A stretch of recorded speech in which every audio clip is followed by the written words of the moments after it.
The more you associate happiness with curiosity, the happier you'll be when your curiosity is satisfied. Welcome to the Happy Channel. It's TRS Clips.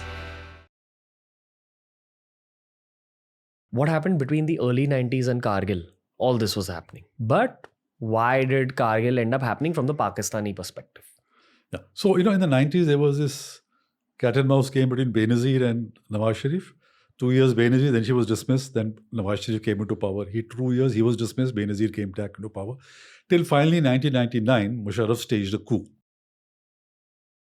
and became the dictator, the chief marshal or administrator and things like that.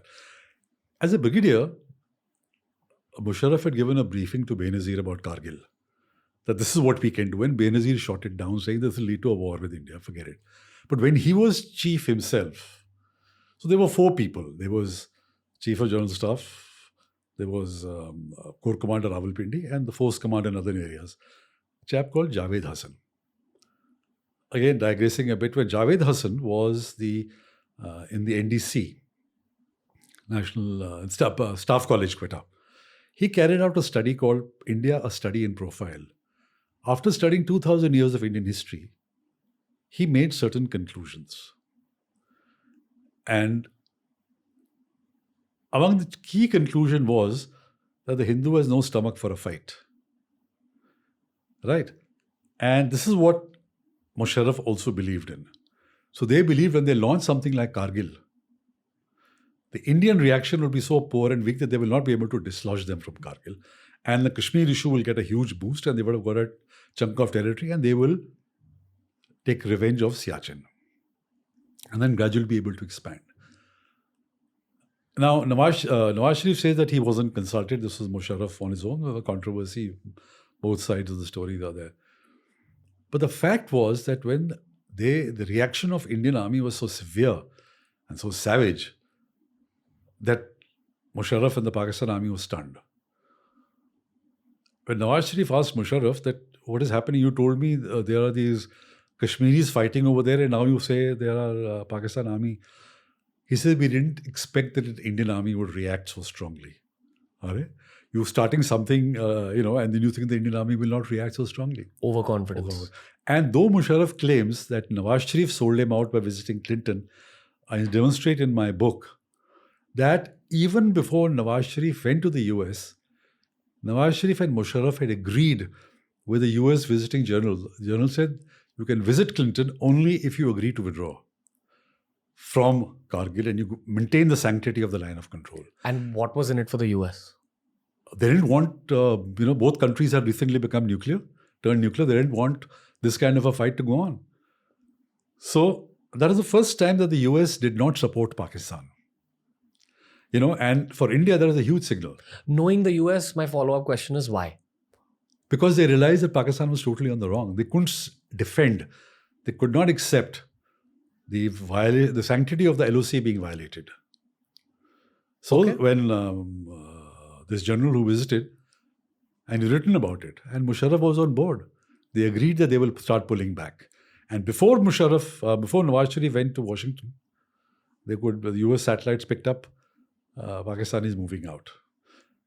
And Clinton told Musharraf, Nawaz Sharif the same thing, that the sanctity of the LOC has to be maintained.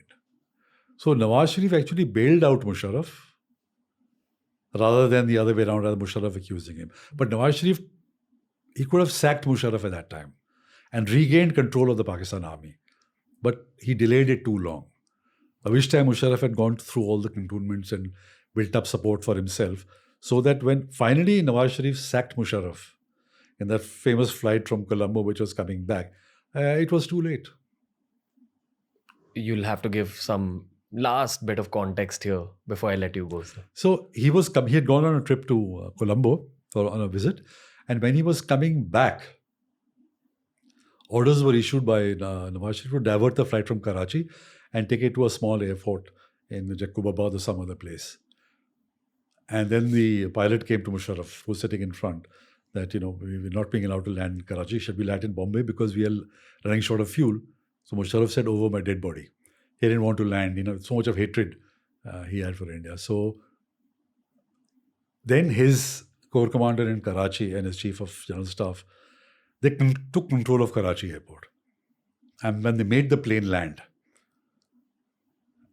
and even though Nawaz Sharif appointed a new army chief, who was the ISI chief, Ziauddin, you see, the ISI is a security agency but doesn't have troops. The troops were with the 111 Brigade, the famous 111 Brigade at Rawalpindi, or the Corps Commander Rawalpindi. Ziauddin had no troops to enforce the fact that he had become army chief. So then when Musharraf landed, orders were given and Nawaz Sharif was arrested. That famous picture of soldiers climbing the gates of the Pakistan television, and thereafter is history. Then Nawaz Sharif was sent off on exile and things like that. As I said in the last podcast, sir, cluster. It's just this is what this history seems like at this point. Yeah. I'm sorry, to all the Pakistani listeners. I do not mean to offend you, but this is the first time I'm learning about Pakistani history in so much detail, and now you know why I write on Pakistan. Yeah, because it's like a real life drama. I was gonna say, have you ever watched wrestling, WWE? It's always things happening. That's what it seems like here. Someone's against the other, some dramas happening, some wrong decision after the other, which has led to what we see today. Yeah. So now I'm assuming that you've been an observer for decades. You could have predicted that this is going to happen. This economic Pakistan crisis. still has an element of unpredictability because you as a rational thinker, you would say this is the way to go. But irrationality in Pakistan is... Do you watch cricket? Yeah. You know that's what they say about the Pakistani cricket team also. You never know what you're going to get. You'll either unpredictable. Get world champs or you'll get out in the group stages. Yeah. Absolutely. So if you enjoyed this video, make sure you check out this playlist for more videos just like this. It's TRS Clips.